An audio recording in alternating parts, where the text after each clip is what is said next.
옛날 옛적 장흥이라는 아름다운 마을이 있었다. 이 마을은 산과 바다로 둘러싸여 있어 자연의 아름다움을 누릴 수 있는 특별한 곳이었다.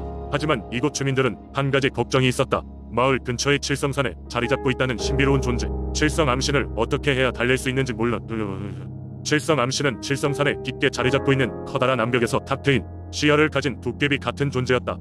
주민들은 암신이 칠성산을 떠나지 않는 한 마을이 안전할 것이라 믿고 있었다.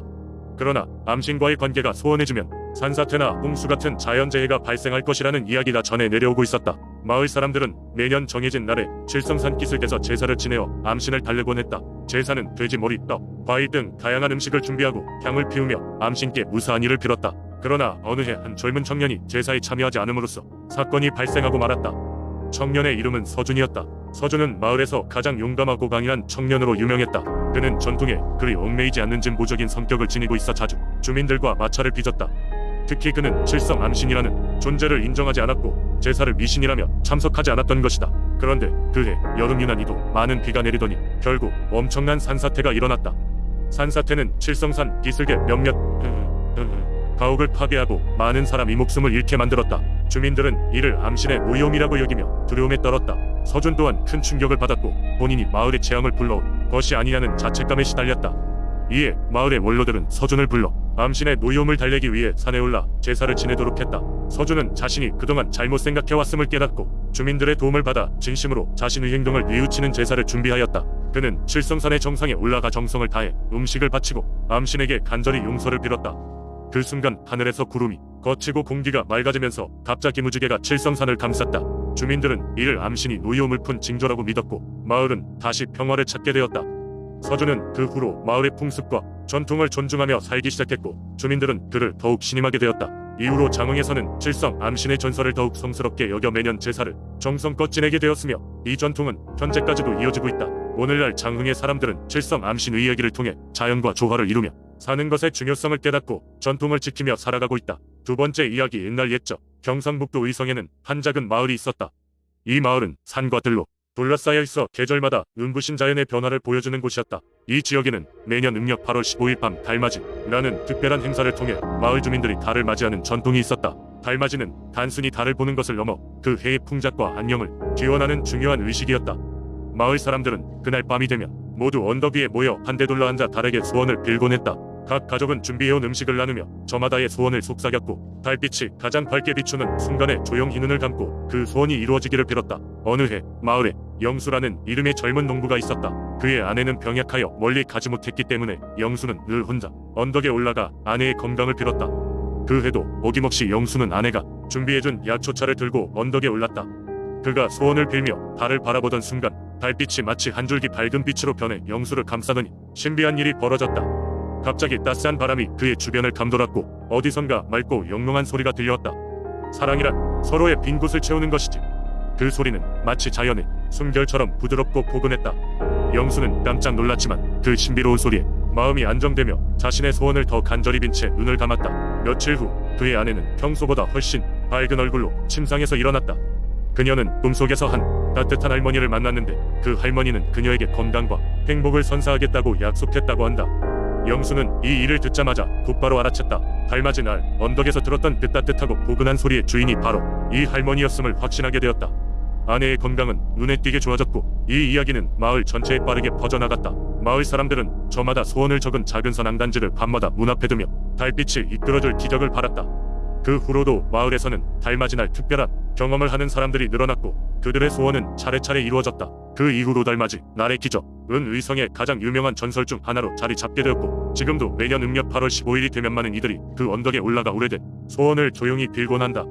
세 번째 이야기. 오래전 강원도의 푸르른 산과 맑은 물결 속에 자리 잡은 춘천 마을에는 특별한 신앙 전통이 있었다. 이곳 사람들은 자연의 뜻을 헤아리고 조화를 이루기 위해 둘의 소녀라는 숭배 의식을 지내곤 했다. 이 의식은 순박한 마음을 가진 한 소녀를 선택하여 자연의 신들에게 감사의 마음을 전하고 마을의 풍년과 평화를 기원하는 것이었다. 둘의 소녀는 매년 봄이 오기 전 마을의 장로들이 자연의 신들과 교감할 수 있는 청순한 영혼을 가진 소녀를 선정함으로써 시작되었다. 그녀는 타고난 감각으로 자연의 소리를 읽고 해석하는 능력을 지니고 있었다. 그해 마을의 선택을 받은 이는 단아하고 공손한 성격으로 마을 사람들에게 사랑받는 연하라는 소녀였다. 연하가 둘의 소녀로 선정된 것은 의심의 여지가 없었다. 그녀는 늘 산을 오르내리며 속의 동물들과 이야기를 나누고 바람이 가져오는 냄새로 비가 올 날을 예측해 부모님께 알리는 영특한 소녀였다. 마을의 장로들은 연하의 능력을 높이 평가하며 그녀가 마을에 행운을 가져다 줄 것이라 믿어 의심치 않았다. 둘의 소녀의 첫 번째 임무는 산 정상에 있는 바위의 신을 찾아가는 것이었다. 이곳은 깊은 숲속 오랜 세월 인간의 발길이 닿지 않은 신성한 곳으로 여겨졌다. 연화는 그곳에 도착하기 전날 밤 가족과 이웃들의 응원을 받으며 소박한 송별식을 치렀다. 이튿날 새벽 햇살이 마을을 덮기 전에 연화는 조용히 집을 나섰다. 길고 험난한 여정 끝에 마침내 연화는 바위의 신을 만날 수 있었다. 그녀는 무릎을 꿇고 자연의 신에게 마을의 평안을 기원하며 자신의 깨끗한 마음을 바쳤다. 운명이란 게 참으로 묘하다고 느낀 연화는 바위 위에 놓여진 작은 꽃 산송이를 바라보며 금빛 아침의 햇살 속에 자신이 선택받은 이유를 깨달았다. 의식이 끝난 후 마을로 돌아온 연화는 다시 함께 모인 사람들에게 자신의 경험을 이야기했다. 그러자 신기한 일이 벌어졌다. 그 해에는 전례 없는 풍년이 들고 많은 마을 사람들이 건강과 안녕을 누렸다. 사람들은 둘의 소녀 연화의 힘을 진심으로 믿게 되었고 그녀를 마을의 축복으로 여겼다. 연화의 이야기는 역사의 한 페이지에서 사라지지 않고 오랜 세월 후손들에게 전해져 내려와 춘천 마을의 신앙과 전통으로 자리 잡았다. 사람들은 연화의 이름을 딴 축제를 매년 열어 자연과 조화를 이루려는 마음을 되새겼으며 둘의 소녀 연화의 전설은 오늘도 계속해서 사람들의 마음속에 살아 숨쉬고 있다. 네 번째 이야기. 옛날 옛적 예산 산골 마을에는 신비한 곰당신이 살고 있다는 전설이 전해 내려오고 있었다. 그 당시 마을은 산과 강으로 둘러싸여 자연 속에 오롯이 자리 잡고 있었고 마을 사람들은 자연과 하나 되어 조화를 이루며 살아가고 있었다. 마을 가운데에는 사람들이 존경하던 거대한 느티나무가 있었다. 그 느티나무는 어느 날부터인가 마을의 안녕을 지켜주는 수호신으로 여겨지게 되었는데 그 이유는 바로 곰당신 때문이다. 사람들이 전해 들은 바에 따르면 곰당신은 숲 깊숙한 곳에 살며 뇌 회복식이 무르익을 때쯤 조용히 마을에 내려와 느티나무 아래에 잠깐 머물곤 했다. 그 모습은 아무도 실제로 본 적이 없었지만 느티나무 주위에는 새벽마다 곰 발자국이 찍혀 있었고 때때로 커다란 곰 울음소리가 먼 곳에서 들려오곤 했다고 한다. 사실 곰당신의 전설은 한 노인의 꿈에서 시작되었다. 어느 날 밤 마을에서 가장 지혜로운 노인인 김 할머니가 꿈을 꾸게 되었다. 그녀는 꿈속에서 거대한 곰이 나타나 느티나무를 빙빙 돌며 마을 사람들에게 안녕과 풍요를 약속하는 장면을 목격했다. 김 할머니는 이 꿈이 곧 마을의 수호와 번영을 의미하는 신비로운 계시라고 믿었고 아침이 되자마자 마을 사람들에게 알렸다. 그 후로 마을 사람들은 곰당신을 마을의 수호신으로 여겨 매년 추수감사절 즈음에 곰당신을 위한 제사를 지냈다. 그들은 곰 모양의 작은 떡을 만들고 포도주와 함께 느티나무 아래에 정성스럽게 놓곤 했다. 이런 전통은 점차 마을이 중요한 행사로 자리잡아 마을 사람들 간의 유대감과 연대감을 강화시키는 계기가 되었다. 세월이 흘러 사람들은 산업화와 도시화의 물결 속에 자연과 점점 멀어졌지만 이 산골 마을 사람들만은 곰당신의 전설을 지키며 예로부터 이어져 온 전통과 생활 방식을 고수했다. 곰당신의 이야기는 마을 주민들에게 자연의 중요성과 조화를 가르쳐 주었고 그에 대한 경외심을 일깨워 주었다.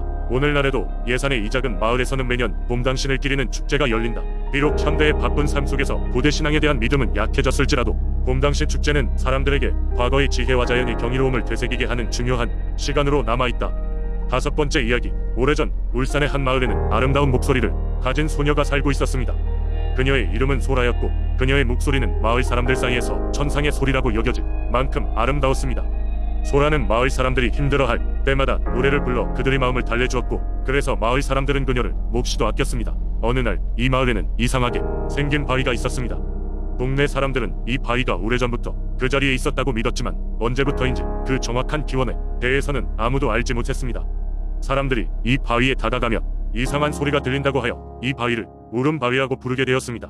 사람들은 이 바위를 두려워하면서도 때론 호기심을 느꼈습니다. 소라는 이 바위가 너무도 궁금했습니다. 마을 어른들은 접근하지 말라고 경고했지만 그녀는 금지된 것은 더욱 호기심을 자극하게 마련이었습니다. 어느 날 소라는 몰래 바위에 다가갔습니다. 바위에 가까이 갈수록 그녀의 심장은 더 빠르게 뛰었고 드디어 바위와 마주한 순간 그녀는 깜짝 놀랐습니다. 바위는 마치 살아있는 것처럼 떨고 있었고 바위 밑에서는 흐느끼는 소리가 들려왔습니다. 그때였습니다. 바위가 갑자기 조용해지더니 낮고 무거운 목소리가 들려왔습니다. 이리 가까이 온 아이에게 말해주지. 나는 이 땅의 오래된 혼이자 저주받은 영혼이다. 소라는 그 목소리에 깜짝 놀라 뒷걸음질 쳤지만 바위에서 들려오는 목소리는 멈추지 않았습니다. 나는 오래전 실수로 바위에 영혼이 갇혀버렸고 많은 이들이 나를 두려워하게 되었다. 너처럼 순수한 마음을 가진 아이가 내 목소리를 들은 것은 처음이구나. 소라는 겁에 질렸지만 영혼을 해방시켜주겠다는 마음이 강해졌습니다. 목소리는 소라에게 전설적인 노래를 불러달라고 부탁했습니다. 그 노래는 바위에 갇힌 영혼을 해방시킬 수 있는 유일한 방법이라 했습니다. 소라는 마을 어른들에게 이 이야기를 전했고 모두가 협력하여 그녀가 노래를 부르는 것을 도와주기로 했습니다. 그날 밤 마을 사람들은 바위 주위에 모여들었습니다. 달빛 아래 소라는 그들 앞에서 자신의 인생에서 가장 아름다운 노래를 부르기 시작했습니다.